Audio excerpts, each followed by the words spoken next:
Hey guys, it's me, Liv. How are you guys doing? I was just watching a really nice YouTube video, and it did inspire me to kind of share my own. I was watching a video over at Midge Mountain Crafts, and she was talking about how, it would be great to hear from other people what their 10 top goals for the Crafty community is for 2020. Kind of keep us focused on what brought us back into doing YouTube videos and what we would like to share out there. So today I wanted to bring you mine because I really thought this was a great idea, and I think it would help me keep focus myself, both with my channel and with my own ideas of things that I would like to do. So let me tell you what I'm thinking. So my 10 top crafty goals for 2020. Number one is use what I got. I have a lot, and I won't go into the gluttony that it is of my crafting, because I'm sure many of you out there do the same as well.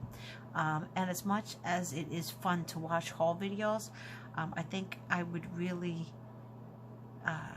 need to actually use what I have. And I think many of you would agree we probably have more than we can maybe possibly use in a long, long time. I also have a personal motivation for this as well. We are going on a great family vacation in June. Very, very excited about it. And I really want to save up for it. So instead of using that, money here and money there and buying this and buying that, I'm really going to take any of that excess and put away. So this will help me keep focus.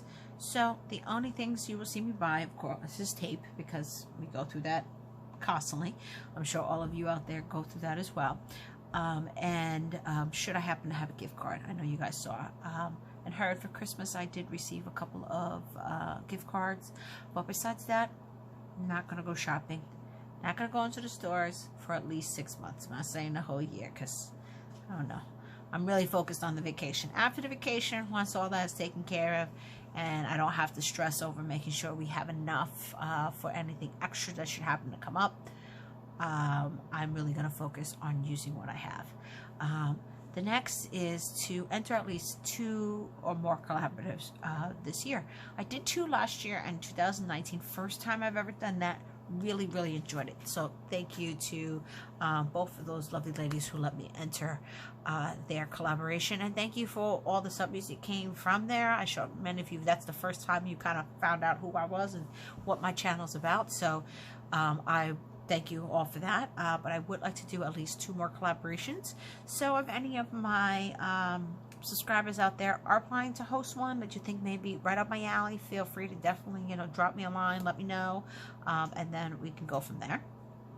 The third one is to schedule my videos. Right now, I don't really have like a set day or anything like that my videos go out, and I would like to actually have some consistency on my channel. I've started to really figure out how to use the YouTube Studio, and how to use, I'm using KineMaster for editing my videos. If you've seen that now, I've sped up and things like that. So I'm starting to really figure that out. So I'm really am enjoying that.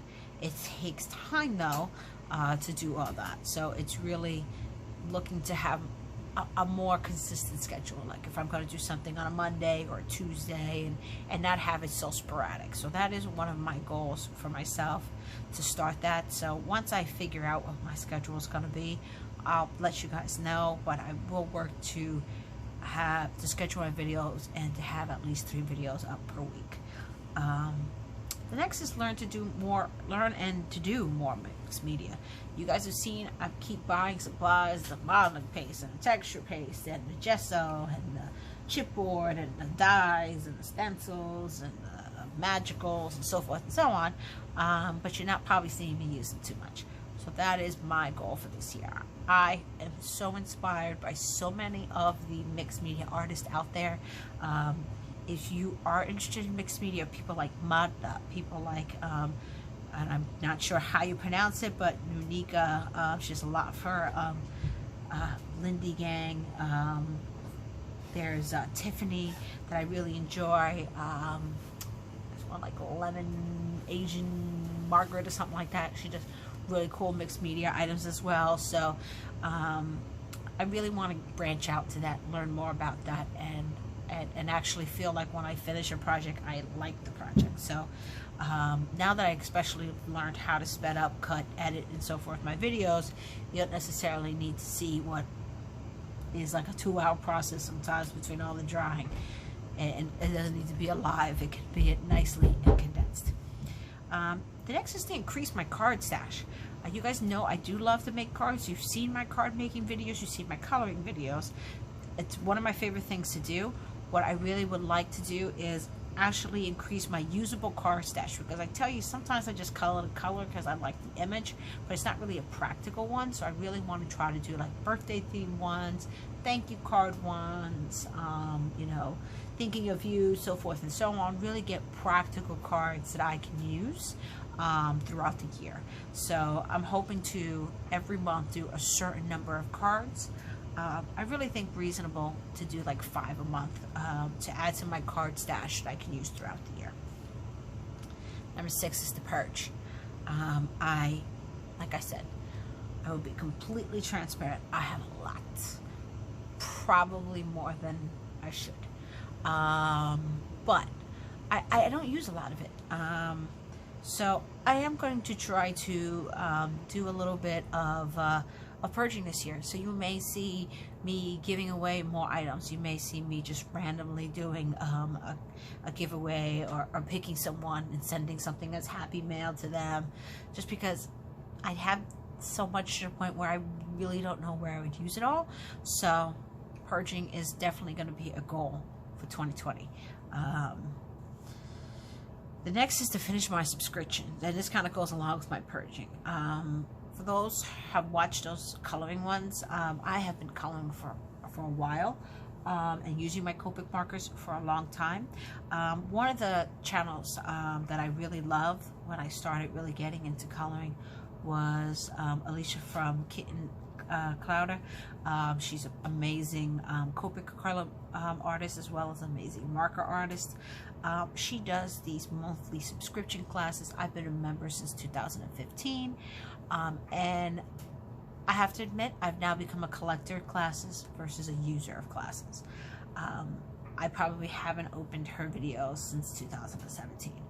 I did decide to stop subscribing, not because they're not fantastic, not because she doesn't do great work. It's just that it started to feel overwhelming, that I kept getting them and I kept getting them and just not using them, and I said, you know, I got to stop being a collector and I got to be a user.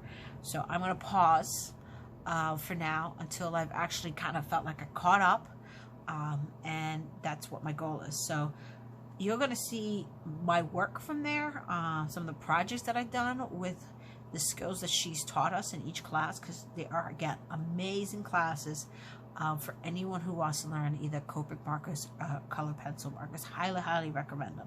So you will see those, but I'm going to go back and try to finish those 2016s and 2017s that I've never done. So if you are a member of her Facebook group, a member of her classes and so forth, she you may start, you know, you may see older classes than what she currently has. But that's okay, because it's really for me, for my development, my growth, and really my commitment to that art form that I really enjoy. Next is number 8, do at least 2 charitable crafts per year. You know, there was another channel I was watching, I think it was Wegman 510. She was talking about, you know, each month, like hosting a challenge for a certain type of charity, and I thought that that was really a great idea. That's something I want to try to do for myself. You know, last year, or actually this year, I did do a couple card drives that were hosting for nursing homes or for children's hospitals, and I think I want to do that again. I want to, you know, participate in one. I don't know if I'd host one, but I want to at least send off to like a charitable organization of some sort. And I know that there are ones where we can do things like card drives, whether it be for the veterans, again, children's hospitals, or nursing homes. Another one that I've always wanted to do, and I just really haven't had the, I guess, the nerve to do, or really commit myself the time to do, is like Crops for Love, where they make like scrapbooks for kids who have gone on like Make-A-Wish trips, so that they can like memorize and have a memory of that specific very special trip that they got to have. A lot of it tends to be Disney related, but it can be other things, and I wanted to do something along those lines too, you know, using my scrapbooking, because I do enjoy scrapbooking as well. The next is, and I totally agree with Midge on this, I really love challenges. I love swaps, but sometimes it gets to the point where it just becomes too much, and then you lose the joy of it. So I'm going to cut myself down to no more than 2 swaps a month. And it could be either from the Facebook groups I'm in or on YouTube. And this is going to be swaps or challenges. So let me put that. You know, I really want to always give my best work, not feel rushed, and not really lose my love for that. So that is one of my challenges for myself. And the final one is to make some cute crafts for my coworkers. So I am a manager at my job, and I want to do things like little things for them to encourage them. So whether it be and these are things we all talk about, like what little rewards would you want when you know, do something well, or on your anniversary, you want to, you know, another year working at the job. It doesn't have to be anything big, but just to let them know that I appreciate something that they've done. So at our job, we have like these nominations. You could do like little starbursts, little shout outs and things like that to your staff, and it's sent out electronically to them. But maybe something little small, whether it be you know, a little bag of candy to thank them, or something along those lines. Or a lot of my staff love lottery tickets, so, you know, maybe it's, you know, you went above and beyond, you know, and give them a scratch off, but put in a nice gift card holder or something like that. So and I really hope to do one at least to everyone in my department for their anniversary. We tend to, and I'm sure for anyone who works out there, they tend to celebrate the big ones, the 5, the 10, the 15, the 20. But, you know, in this current, you know, climate, just the way things are, just staying another year, having an employee that long, just committed to the job and trying to work their best. And I would say most of my staff does, and I really do appreciate the growth that a lot of them have within the department, and, you know, letting them know that every once in a while. So a little something. So whether it's a nice way of decorating it, you know, maybe some curry cups or something like that. I actually, for Christmas, I gave out to everyone in the staff who wanted, you know, I create little stockings, and I put some candy and some lottery tickets in there for those. There's some who do indulge in alcohol, like myself. And I made, you know, little mason jars of coquito, which is a coconut rum drink that's traditional for in my culture in Puerto Rico, that we drink every Christmas time. A lot of them loved it, you know, because I decorated the jar and then I handed it to them, and it was just something more personal than, you know, for all of them. So, you know, kind of keeping that morale up. So that is one of my things. So you'll probably see some videos of small little gift boxes or pizza boxes or gift card holders, so forth and so on, that I can give to the staff just to let them know. So that is my goals for 2020. Thank you to Midge over at Midge Mountain Crafts for this idea, and for the inspiration. I'm going to keep this list here over on my wall that I have in my craft space, just so I can kind of remember what it is that I want to do, and I'll try to reference back to it once a month, and let's see how good I am and keep it on point, because like with all New Year's resolutions, we make lots of promises and they don't always you know, come to be. But I think by actually having this, having you guys supporting me supporting you guys on your goals, we'll kind of keep each other in check, I think, and share this journey and enjoy this journey together. All right, enough babbling on my end. I hope everyone has a great night. Thank you so much for watching. And if you do a 10 crafty goals video as well, put that link below in my comments. Let me go over there and watch it. You guys took the time to think about things, and I want to support you as much as everyone has supported me. All right? So I hope everyone has a great night, and I will talk to you all soon. Take care. Bye.